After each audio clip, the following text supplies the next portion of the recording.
Good afternoon, guys. Thank you for attending today's online session of Physio Asia Therapy Centre. My name is Adrian. I'm a physiotherapist from Physio Asia Therapy Centre, Philippines. And together with my colleague Shannon, we will be discussing today about sleeping posture, what is it, and why it matters. Okay. So first, for the technicalities, I want you to click the View Options bar on the upper right corner of your screen and check the side-by-side mode.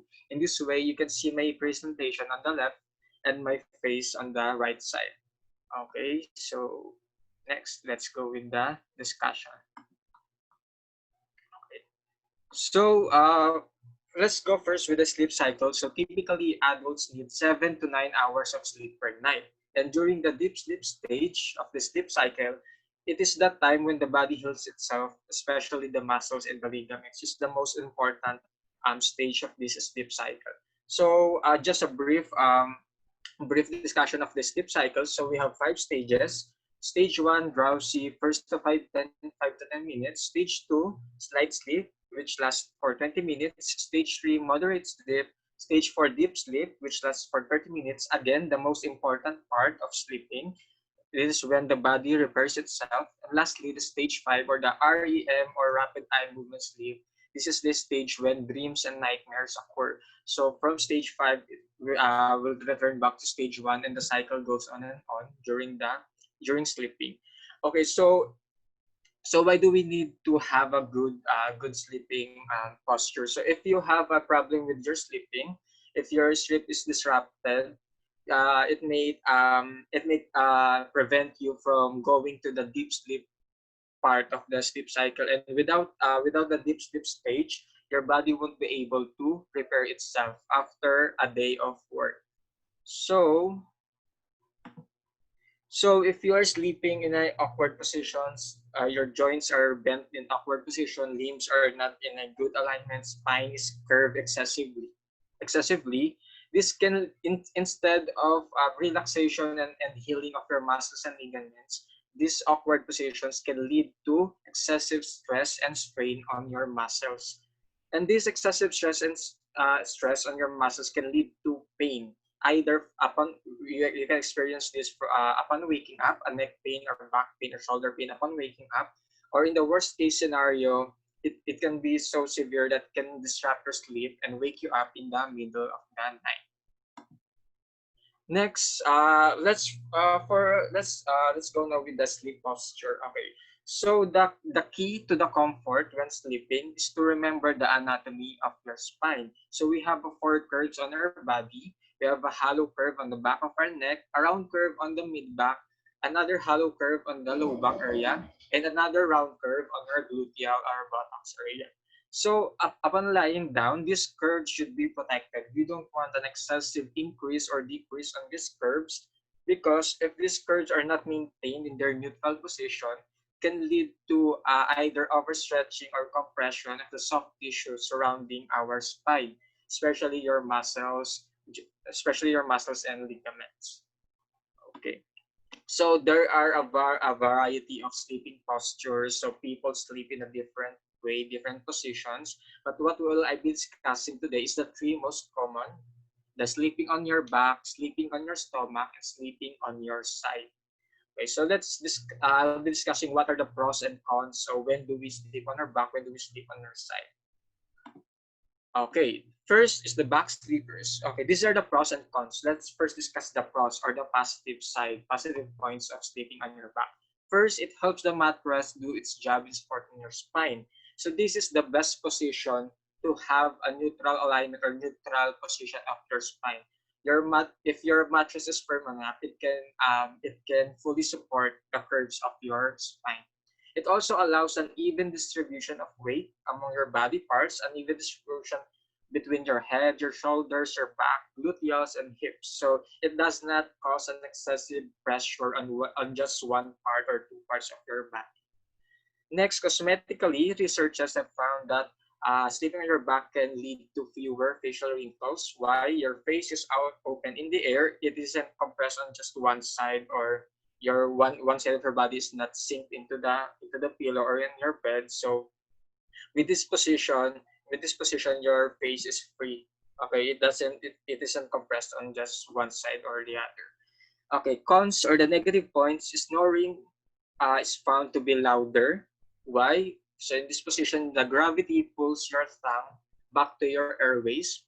So this obstructs our breathing, can lead to difficulty breathing and lead to a louder snoring at night.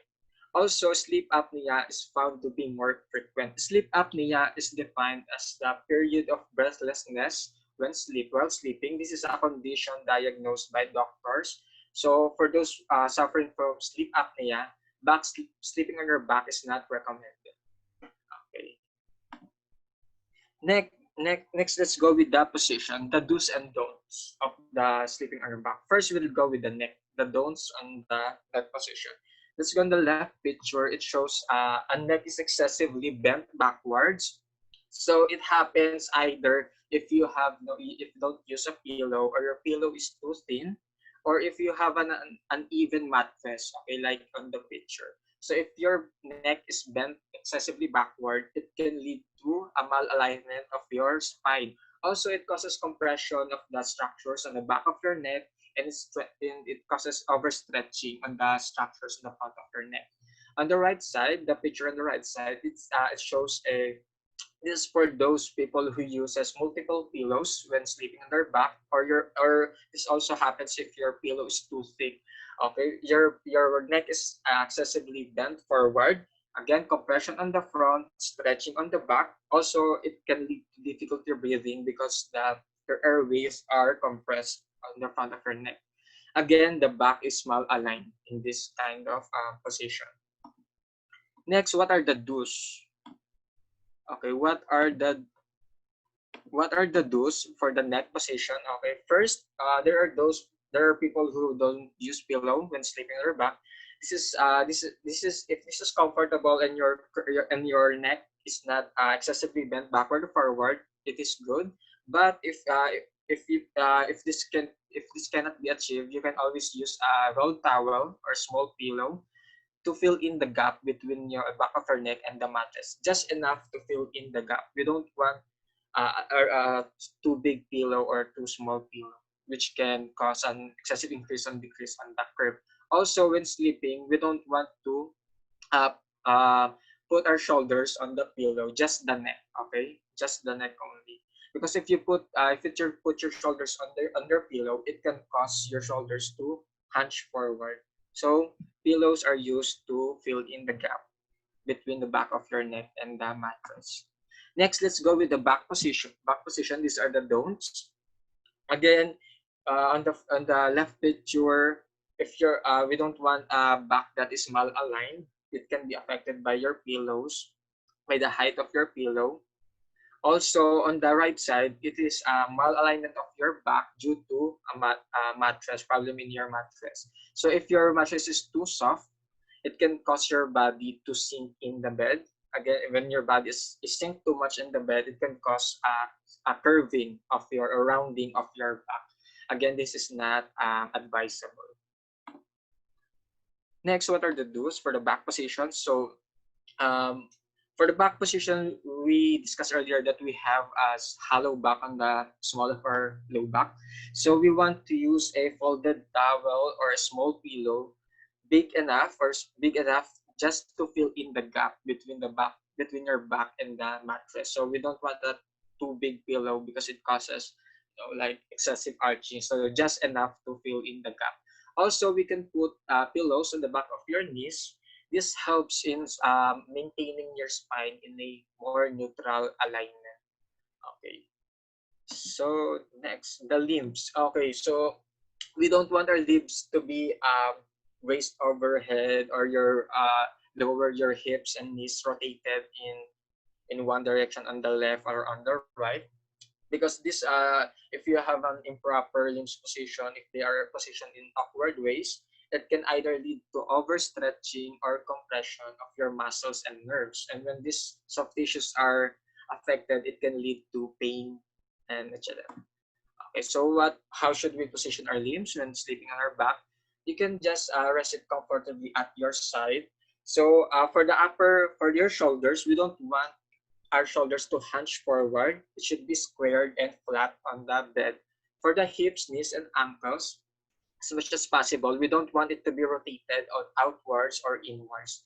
So the best way to maintain a neutral alignment of your lower limbs is for your toes to make sure that your toes point upwards towards the ceiling.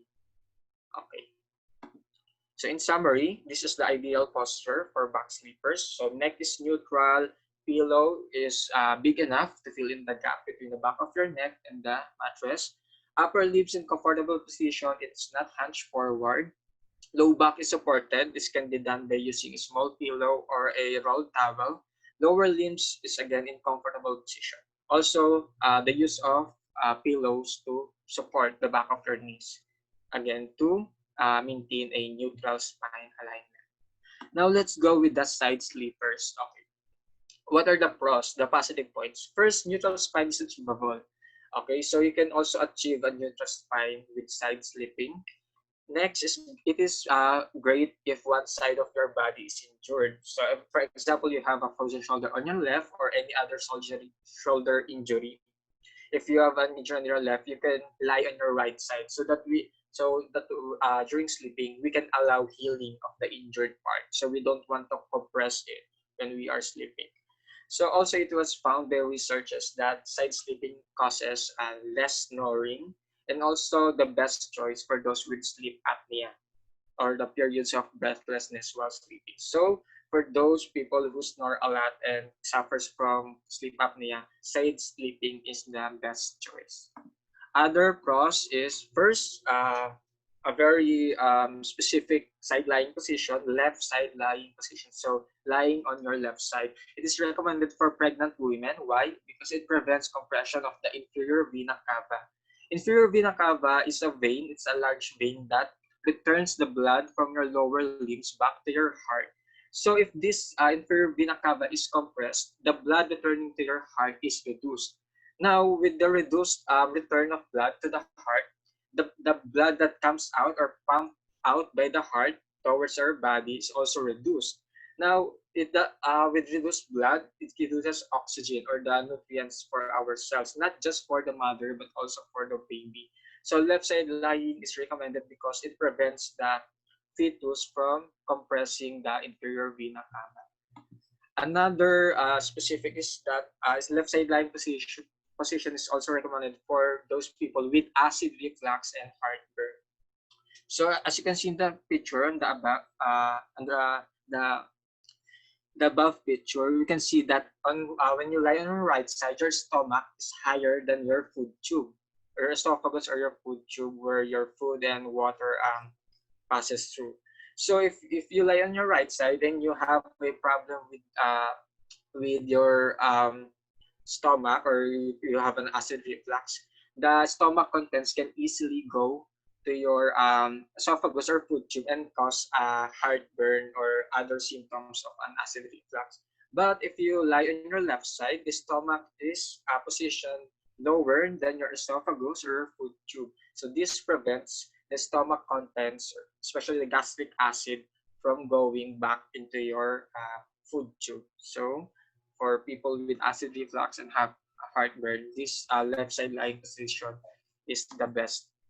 Okay, what are the cons, the negative points? First, it can lead to facial wrinkles. So cosmetically, researchers found that sleeping on just one side of your body for prolonged hours can lead to increased risk for development of facial wrinkles. Can also cause numbness and tingling on arms and hands, as well as shoulder pain, because if you don't maintain a ideal sleeping posture on when side lying, it can cause compression of just one part of your body, especially of your shoulder. So when excessive pressure is placed on your shoulder, can compresses the muscles, the nerves, and then can lead to a variety of problems. So what are the do's and don'ts? First, for the neck position, the don'ts. Let's go on the left side. First, if you don't use a pillow or your pillow is too thin, can lead to malalignment again of your spine. On the other hand, if you use a pillow that is too thick or multiple pillows, that can again cause a malalignment of your spine. So what are the do's? So use a pillow that is big enough, just that can fill in the gap between your head and the mattress. So just big enough to support that space or that gap, so that you can still maintain a neutral spine alignment. Okay, for the back position, first on the left picture, so this is for women who have a wide pelvis or wide hips. So if you currently use a very firm mattress, can lead to malalignment of your spine because since your hips are wider than your back, it causes a compensation on the back, and again it curves your back in an awkward or abnormal way, or not neutral way. Also, we don't want to you don't want to curve your back excessively forward, like this one on the right picture, or what we call the fetal position, because again it compromises the curves, the spinal curves, and can lead to increased risk of development of back pain. So for the do's, if you have a wide pelvis, there are two ways to ensure that your neutral spine is maintained. First, use a soft mattress so that your hips can sink in towards the bed, and then the neutral spine alignment is maintained. Or you can also use a pillow, place it on that gap. If there's a gap between your body and the bed, you can use a folded towel or small pillow to support that gap. Next, as seen in this picture on the right side, so we want our back to be neutral or aligned. So this is make we can maintain this position by making sure that your ears, shoulders, and hips are aligned. So if these 3 points are aligned, then your spine is aligned. So those are the 3 points that um, you should give importance or emphasize when sleeping on your side. So the don'ts for the limbs, again, don't bend your limbs in awkward positions. It can cause overstretching and or compression of different soft tissues such as muscles and nerves. Okay, for the do's, again, for the shoulder on the upper part, there. So we want our shoulder to be aligned with your ears. Also the elbow, you can also align your elbow with the shoulder, or if it's not comfortable, you can always use a pillow to support your arm, your upper arm. For the arm on the lower side, we don't want to put excessive pressure because it can lead to shoulder pain. So make sure that you are not giving much pressure on that side only. Okay. So this is the ideal posture for side sleepers. First, the neck is neutral. The pillow is big enough to support the gap. Upper limbs in comfortable position. It is not hunched forward. So we want our shoulders to be aligned with our ear and the hips. The spine is neutral. Also, we can use a pillow between our knees. So why is that? Because if you don't use a pillow between your knees, it causes your upper hip to rotate inwards. So if your hip is rotated inwards towards the other knee, it can it can cause your spine to rotate. Okay, so to prevent the rotation of your spine, the rotation of your hip, and the pressure between your knees, you can put pillows between your knees, so that these problems can be easily corrected. Okay. Next, stomach sleepers. So what are the pros? First is it's fun to cause lesser snoring. So that's the only positive point for stomach sleepers. The negative side is that it is dubbed as the worst sleeping position. Worst sleeping position. Why? Because it puts excessive pressure on different body parts. For your chest, it puts excessive pressure on your chest, which can lead to difficulty breathing. It causes excessive pressure on your abdomen, so it can lead to indigestion or constipation. Neck pain is also more prominent because your neck is rotated in an awkward position for prolonged hours. Okay, this is the most common problem for those who sleep on their stomach. And lastly, it is impossible to maintain a neutral spine in this kind of position. So basically, sleeping in your stomach is not recommended. Okay, so now let's go with the live demonstration of how to correct a sleeping posture. So I will now spotlight Shannon's video. Okay, so can you see Shannon's video now? Okay, so as you can see, Shannon usually sleeps on his side, on his left side. So the first thing that we want to correct here is the positioning of the spine. So Shannon, I want you to make sure that your ears, shoulders, and hips are aligned. So by making sure that they are aligned, you achieve a more neutral spine. Okay, next we'd go with the neck. The neck, you can see that his neck is bent upwards excessively because he uses multiple pillows, two pillows. That is too big, too big. That is too big. So Shannon, I want you to remove at least one pillow. Let's see if it's enough to fill in the gap. Okay, I think that's good. Okay. Now that the neck position is corrected, we'll go with the shoulders. So Shannon, I want your elbow to place it on the just side of your body. Okay, so we don't want it to be hunched forward. And then for the knees, again, the last modification is I want you to put a pillow between your knees, so that we can avoid excessive pressure on the bony prominence. Okay, now with this kind of position, if your upper arm is not comfortable, you can also use another pillow to support your upper arm when sleeping on your side. Okay, okay, that's good. This is a good position for side lying. So this helps in this position prevents development of various aches and pains upon waking up or during sleeping. Okay.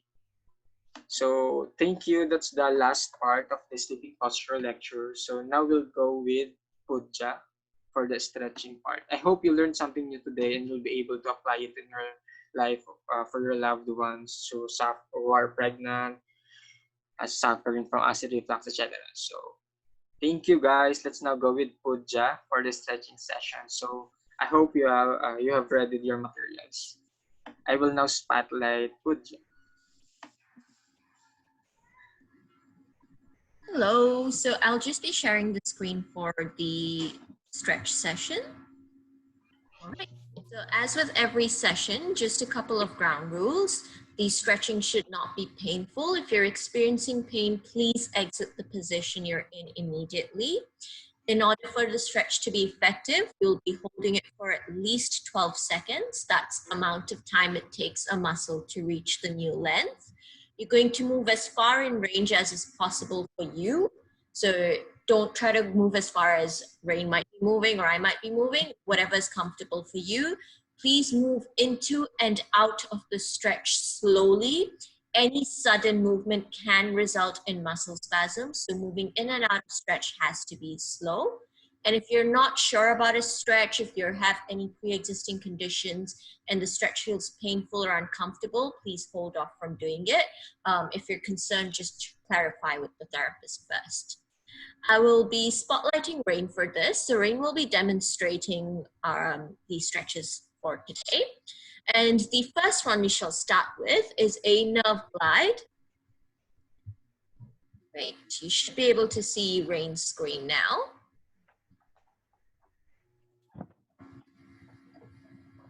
So the sciatic nerve passes from the back, down the bum, through the back of the leg, all the way down. So if there's any tightness in the back, it can result in some pain coming down the leg. And that's usually due to the pressure on this nerve. So the first stretch that we will be doing is more of a movement stretch. So we won't be holding the position for too long. You'll just be moving in and out of it. So Rain is going to demonstrate how to do it. First, she'll be sitting up. Yep, with the feet touching the ground. She's just going to start slumped over in the chair. So imagine the worst position possible, looking down as well.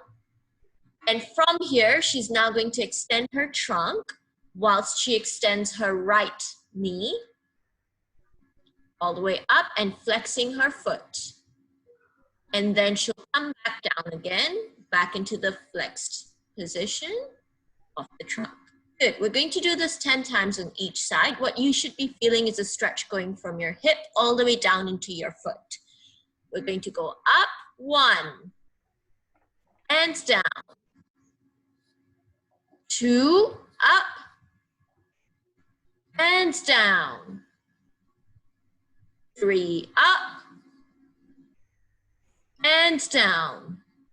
Notice that she does not arch her back at the top, so make sure you're not throwing your back up and arching at the end of that movement.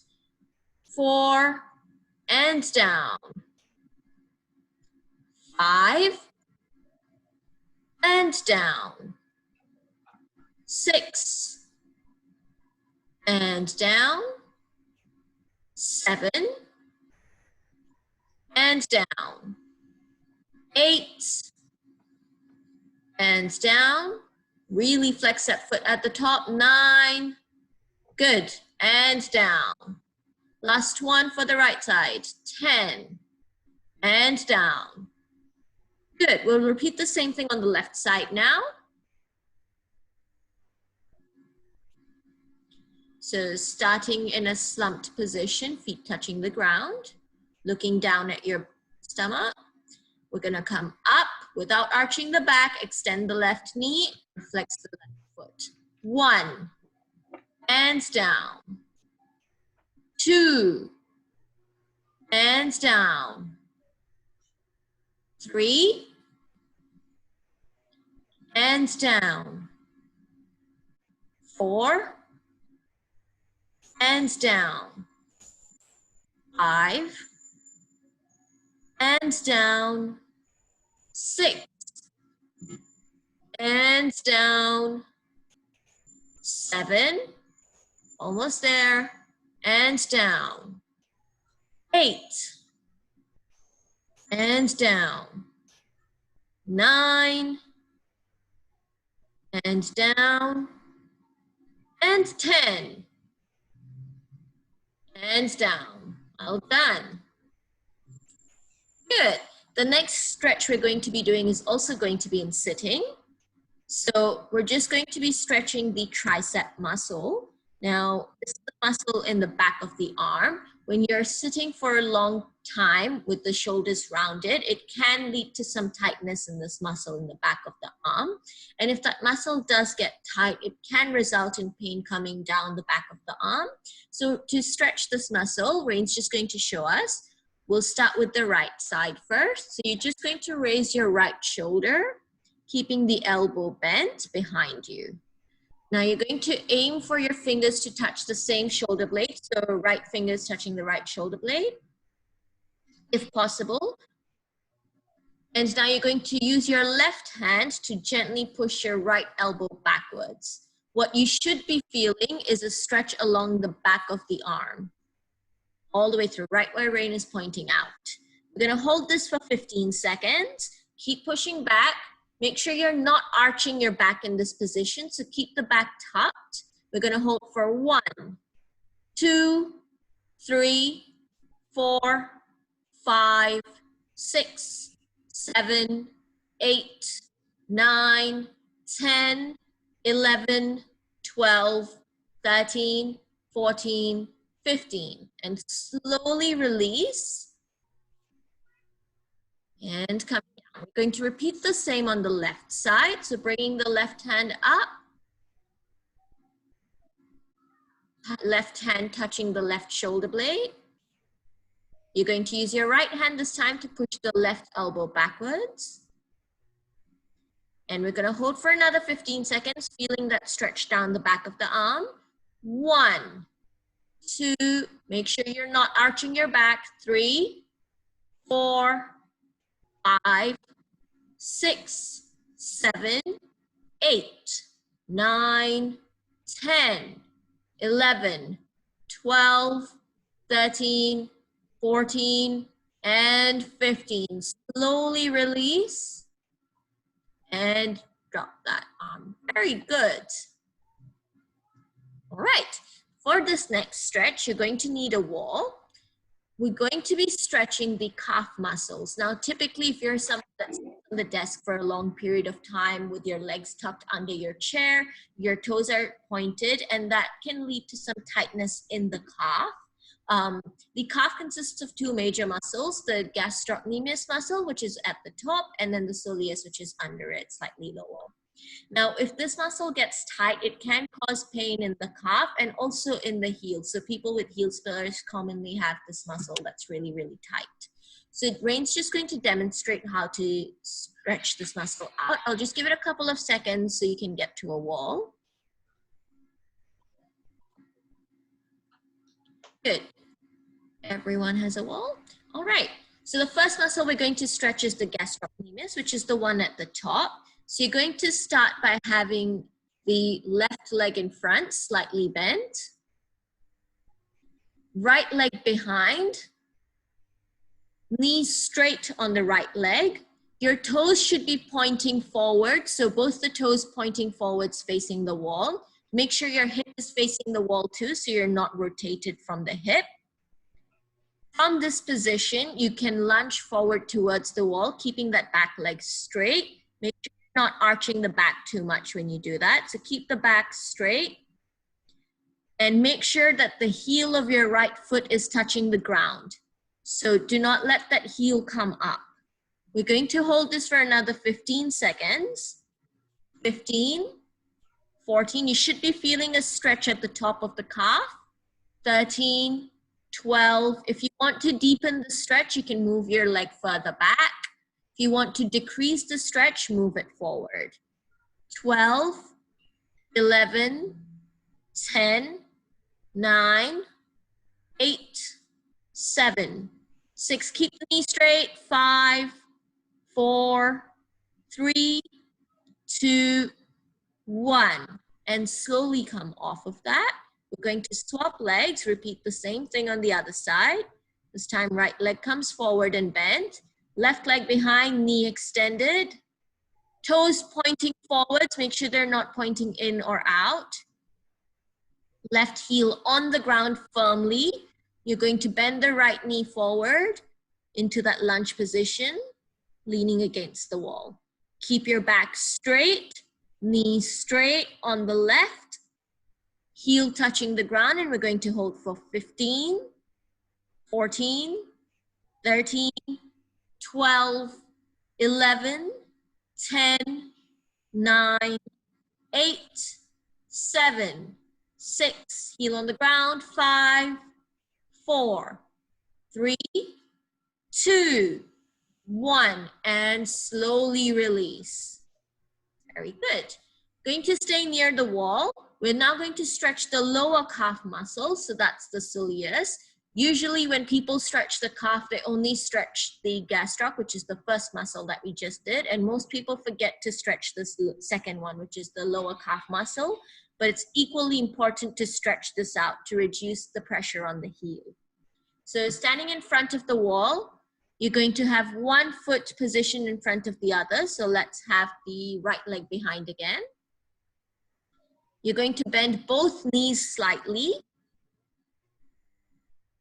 Make sure the heel is planted firmly to the ground for both, and both the toes are pointing forward, so not rotated out. Hips facing the wall, not twisted. And you're going to lean forward towards the wall, keeping that front leg bent and the back leg bent. And you should feel a stretch in the lower half of the calf of the back leg. That's your soleus, just where Rain's pointing out. We're going to hold that again. Remember not to arch the back, keep the heel on the ground. So this time the knee is bent. We're going to hold for 15 seconds. 15, 14, 13, 12, 11, 10, 9, 8, 7, 6, 5, 4, 3, 2, 1. Slowly release. Coming up slowly. Very nice. We're now going to swap over to the other side. So left leg behind this time. Same position, toes pointing forward, hips facing the wall, bending both the knees, heel planted firmly to the ground. We're going to lean forward towards the wall. And you should be feeling a stretch on that left lower calf. You're going to hold for 15 seconds. 15, 14, make sure the heel is touching the ground. 13, 12, 11, 10, 9, 8, 7, 6, 5, 4, 3, 2, 1, and slowly release.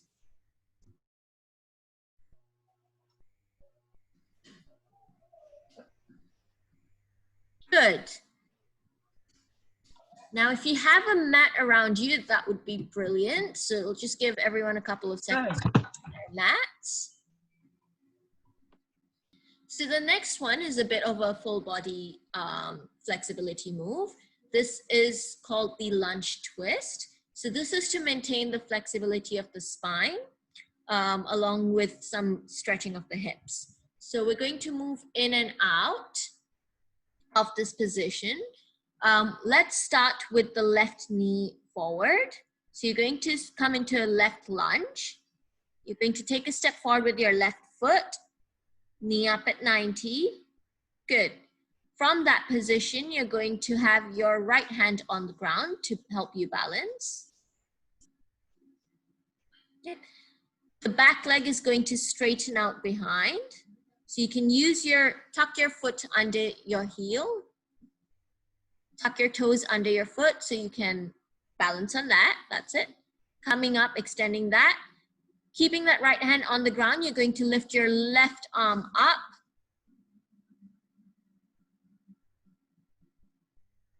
Good. And then coming back down. We're going to do this 15 times. 1, hold it there, Rain. 1, 2, you should be feeling a stretch on your upper body coming down the spine. 3, 4, 5, and come back down. Coming up again. Just going to check that everyone's gotten this position. Good. All right. Make sure you're extending the back leg and your arm is holding you stable.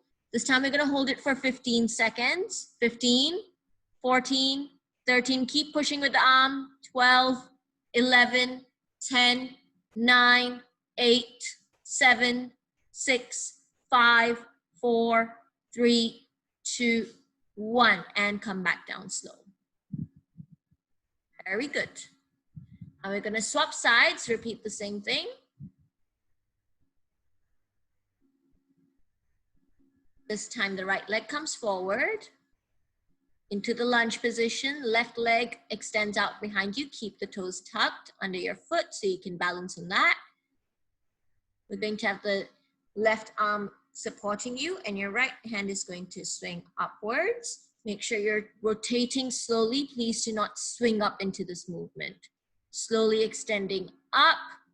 Feel the stretch going all the way through. We're going to hold for 15, 14, 13, 12, 11, 10, 9, 8, 7, 6, 5, 4, 3, 2, 1, and slowly come down. Good. All right. Then, so you can stay on your mat for the next few. The next one is again flexibility of the mid back and the lower back. So if you practice yoga regularly, you might have come across this stretch. It's called the cat camel.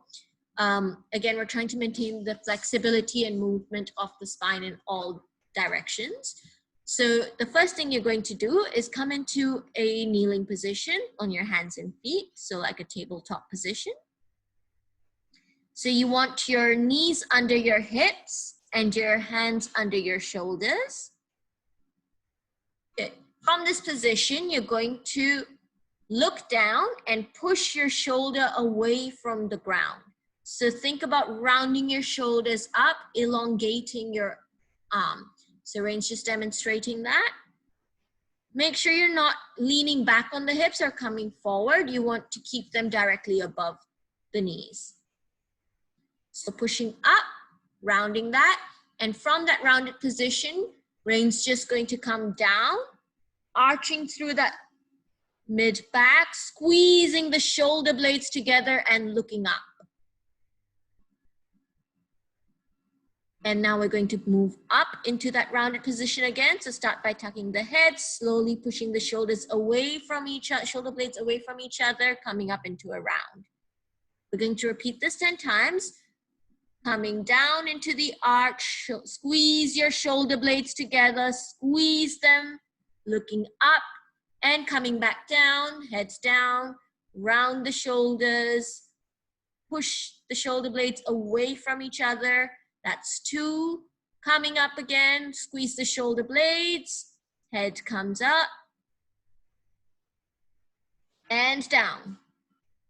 3, 4,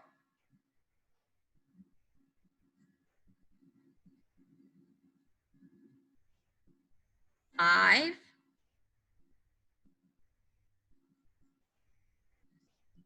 6. Really push into the ground. Good. 7. Push into the ground, pull the shoulder blades away from each other and squeeze the shoulder blades, head up. Good. 9. And last one, 10. Push the ground away. Very nice. And coming back up. Good.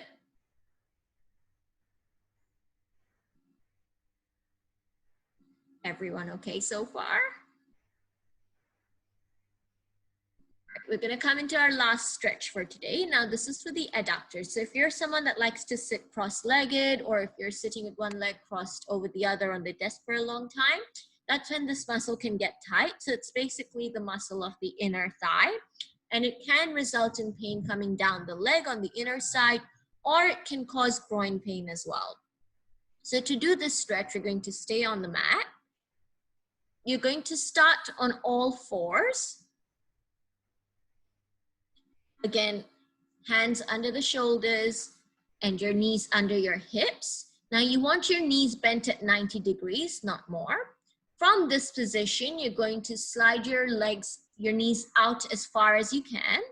So as far as you can comfortably go. So spread your legs as far as you can, keeping the toes pointing out. So you're basically aiming for your inner thighs to be reaching towards the ground. So your feet, outside of your feet is touching the ground, basically in a froggy position. Yep, knees bent at 90. The inside of your leg is touching the ground. And from this position, you're going to rock your hips back just a little bit. What you should be feeling is a stretch in your inner thigh. You can hold it in this position if you like. If you're feeling comfortable in this position, you can bring your hands down to the ground, so resting on your elbows. And shift the hips back just a little bit more for a deeper stretch. We're going to hold this for 15 seconds. 15, 14, 13. You should be feeling it in the inner thigh. Make sure your knees are bent at 90, not more, not less. 12, 11, 10, 9, 8, 7, 6, 5, 4, 3, 2, 1. And to come out of this stretch, slowly release, walk your legs in together, bring the weight slip back and come back up into sitting. Good.